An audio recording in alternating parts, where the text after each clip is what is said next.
जो सदारती निज़ाम है वो कंपैरेटिवली से थोड़ा मुख्तलिफ निज़ाम होता है। उसमें जो सदर होता है, जो पार्टी वोट लेके आती है उसको वो सदर नॉमिनेट करती है, तो वो सारे इख्तियारात का मालिक होता है। उसे कानून साजी कैसी होगी, उसकी काबीना कौन सी होगी, कहाँ किस एरियाज पे कौन सा काम करना है। अस्सलाम वालेकुम, उम्मीद करता हूं खैरियत से होंगे। मैं हूं फैसल बशीर और देख अपना चैनल एफपी टॉक्स।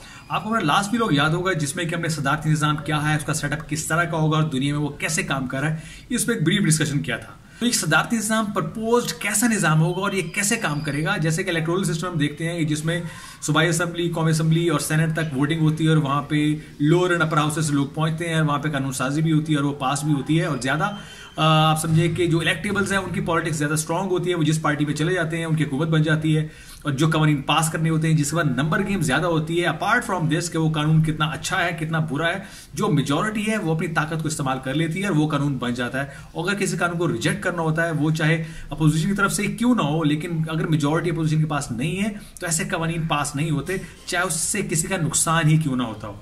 लेकिन जो कंपैरेटिवली सदारती निज़ाम है ये मुख्तलिफ टाइप निज़ाम होता है। जैसे कि दुनिया में कुछ कंट्रीज में क्या होता है कि वहाँ पे इंडिविजुअल्स को वोट नहीं डलता, वहाँ पे पार्टीज को वोट डलता है। हर पार्टी अपने निशान पे खड़ी होती है और पूरा मुल्क जो है उनको वोट डालते हैं। जो पार्टी सबसे ज्यादा वोट लेने में कामयाब हो जाती है वही नॉमिनेट करते हैं उनका सदर कौन सा होगा, उनकी काबीना कौन सी होगी और वो हुकूमत कैसे चलाएंगे और उसमें किसकी वजारत किसके पास होगी। ना उसमें इलेक्टेबल्स होते हैं, ना हॉर्स ट्रेडिंग होती है, ना गिव एंड टेक होती है और ना कोई इस तरह की ब्लैकमेलिंग होती है। तो कंपैरेटिवली एक पावरफुल सिस्टम होता है जिसके अंडर जो बाकी इंस्टीट्यूशंस ऑफ द स्टेट होते हैं वो काम करते हैं और वो एक डायरेक्शन में काम करते हैं और वो नए से हुकूमतों को खतरा होता है कि ये हुकूमत आज गई और कल गई। जैसे कि मौजूदा सेटअप में हम देखते हैं वोट ऑफ नो कॉन्फिडेंस आ रहा है, अभी जिस हुकूमत को ये खतरा हो गया, आने वाली हुकूमत को ये खतरा होगा, पिछली हुकूमत में ये पीएम अपना टाइम पूरा करेगा या नहीं करेगा। तो हमारी जो खासतौर पर अवाम है वो जब से हुकूमतें बनती हैं उससे लेके आखिरी दिन तक यही सवाल ही सुनती रहती हैं और ये सुन के पक जाती हैं कि ये हुकूमत अपनी टर्म पूरी करेगी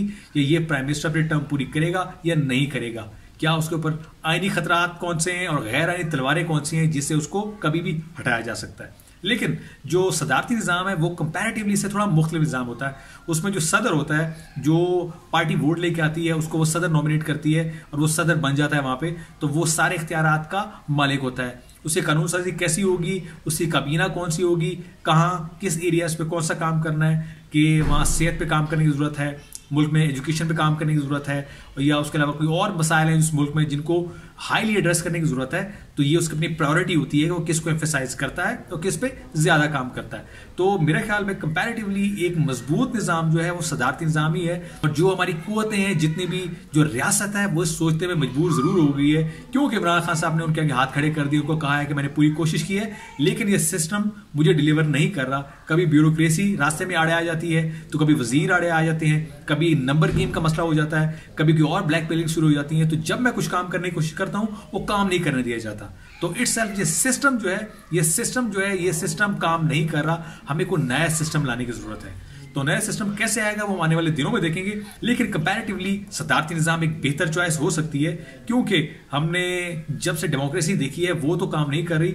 हो सकता है ये सिस्टम भी काम कर ले, लेकिन अगर उसमें कोई एक अच्छा सिस्टम को चलाने वाला हो तो सदारती निज़ाम को अच्छे तरीके से चला लेगा। अब देने वाले अयूब खान की एग्जाम्पल भी देते हैं कि उसके दौर में सदारती निज़ाम था, वो कैसे पिट गया, उसके नतीजे में क्या क्या मसाइल हुए, ABCD सारे मसाइल की बात करते हैं। लेकिन उस दौर के सर्कमस्टेंसेज और उस टाइप की नॉन इलेक्टेड गवर्नमेंट का सदारती निज़ाम चलाना और किसी भी इलेक्टेड गवर्नमेंट का सदारती निज़ाम चलाने में बहुत फर्क होगा। जाहिर बात है जो मेजॉरिटी से आएगा वो पूरी कुव्वत रखेगा कि वो अपने पूरे 5 साल पूरे करे और 5 साल में जो मैनिफेस्टो लेके आया है उस मैनिफेस्टो को इंप्लीमेंट करना और लोगों की बेहतरी के लिए जो बेहतर इकदाम हो सकते हैं वो एक ताकत में रह के कर सकता है, बजाय कि लंगड़ी लूली हुकूमतों के जो कि हर दफ़ा आती हैं और आने के बाद जो है एक और लंगड़ी लूली हुकूमत आने की उम्मीद हो जाती है। क्योंकि अगर ये हुकूमत परफॉर्म नहीं कर सकी क्योंकि मेजॉरिटी में इतनी ज़्यादा नहीं थी, तो अगली हुकूमत भी यकीनन नहीं कर पाएगी, इससे कौम का टाइम ज़ाया होगा। तो सदारती निज़ाम एक बेहतर निज़ाम हो सकता है, इस पर मज़ीद सोच विचार और इस पर डिबेट करने की ज़रूरत है। देखते हैं पाकिस्तान में ये इंप्लीमेंट होता है या नहीं होता, या इसमें क्या चेंजेस होती हैं। बहरहाल रियासत मदीना की तरफ कदम तो हमें उठा चुके हैं हुकूमत की सूरत में।